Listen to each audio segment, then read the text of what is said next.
There's yttrium, terbium, actinium, rubidium, boron, gadolinium, niobium, iridium, and strontium, and silicon, and silver, and samarium, and bismuth, bromine, lithium, beryllium, and barium. Welcome to another past HSC exam question videos. In this video I'm going to cover this question, which comes from the Electrochemistry chapter. What I'll do in a second is I'll read the actual question. Once I've read the question, you get about 5 seconds to try to pause the video. Once you've paused the video, attempt the question, and when you've attempted the question, press play and I'll go over the actual answer. So I read the actual question. It says, name one type of cell other than dry cell or lead acid cell you have studied. Evaluate it in comparison with either the dry cell or lead acid cell in terms of chemistry and the impact on society. Include relevant chemical equations in your answer. And that's worth 7 marks. So I give you 5 seconds to pause the video, and then once you've paused the video and attempt the question, press play and I'll go over the answer.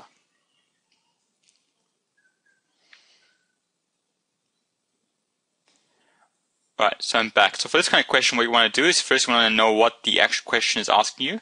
It says name one type of cell other than dry cell, not the dry cell or the lead acid cell. So the one that you have studied, which is not dry cell or lead acid cell, and compare it to either the dry cell or lead acid cell. So I've chosen the silver button cell, which is the other cell I'm comparing it to, silver button cell, and I'm comparing it to the dry cell, or I'm evaluating it compared to dry cell. So I've chosen the silver button cell, and you need to compare it in terms of the chemistry and the impact on society. So when it comes to chemistry, think about, it also says include relevant chemical equations. So you need to know stuff like, you need to put down stuff like what's the anode, the cathode, the equations for both of these anodes and cathodes, the voltage. All this goes under the chemistry. And the impact on society is things like, is it used widely? So the use of it, stuff like how expensive it is, can we afford it, so cost. And even though it's not directly asking for it, it's also good to put on the environmental part, the environmental impact of both of these. And yeah, look at the 7 marks, so obviously you need to write a decent amount of it. So I'll go over the actual answer. First, I have looked at the chemistry, so I compared the chemistry of the silver button and the dry cell.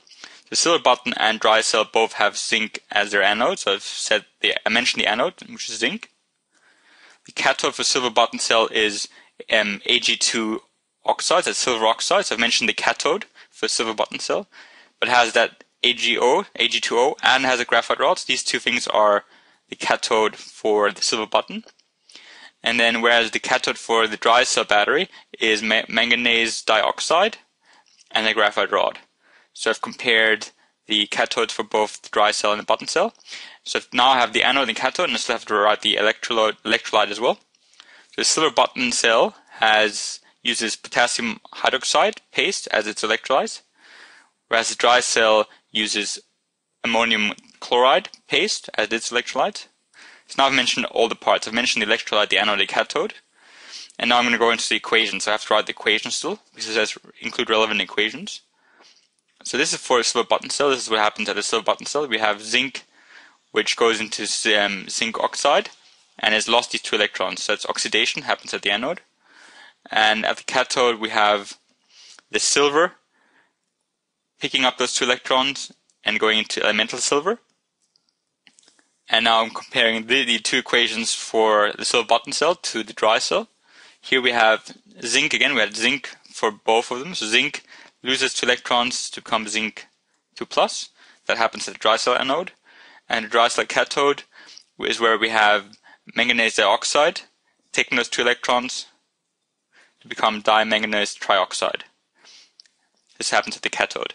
So these kind of equations, you will need to just know the equation. Whatever batteries you've chosen, you need to know those equations for them. Now when it comes to the next part, is the dry cell and silver button cell produce very similar voltage of 1.5 volts and 1.6 volts respectively. So now I've covered the whole chemistry. I've talked about what the cathode, the anode is, so you get points for that. I've mentioned the other battery, which is silver button battery. So name one type, I named it silver button. I get a point for that. I get a point for going over the gist of the chemistry. I get points for the equations.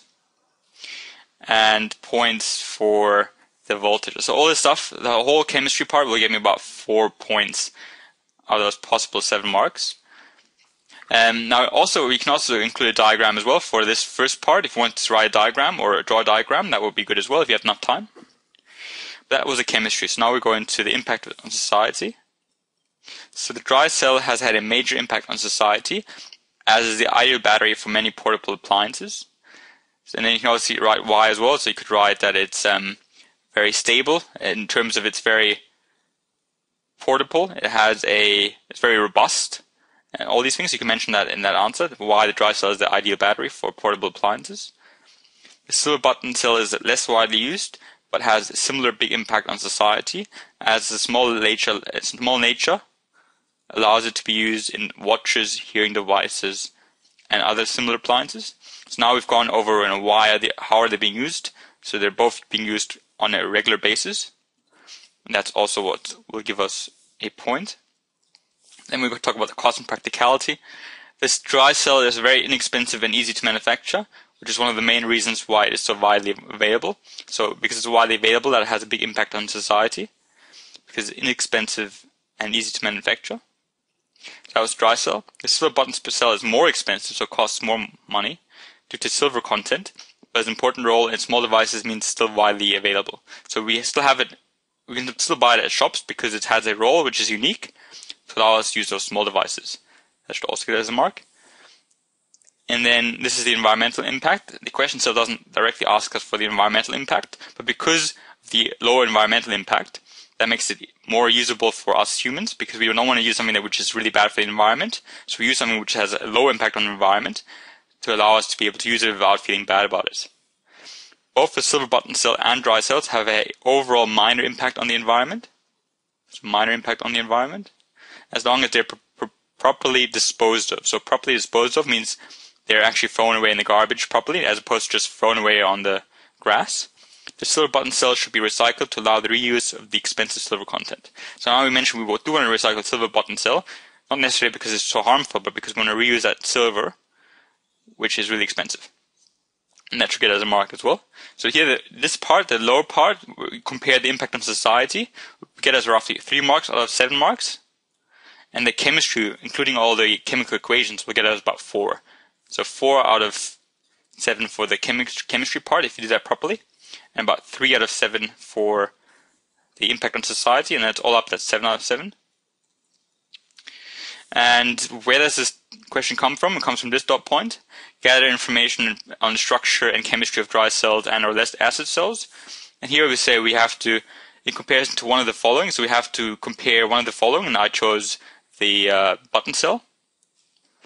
Compare the button cell to either the dry cell or the lead acid cell, which is exactly what that question asked us to do. So hopefully that was useful. Thank you for watching.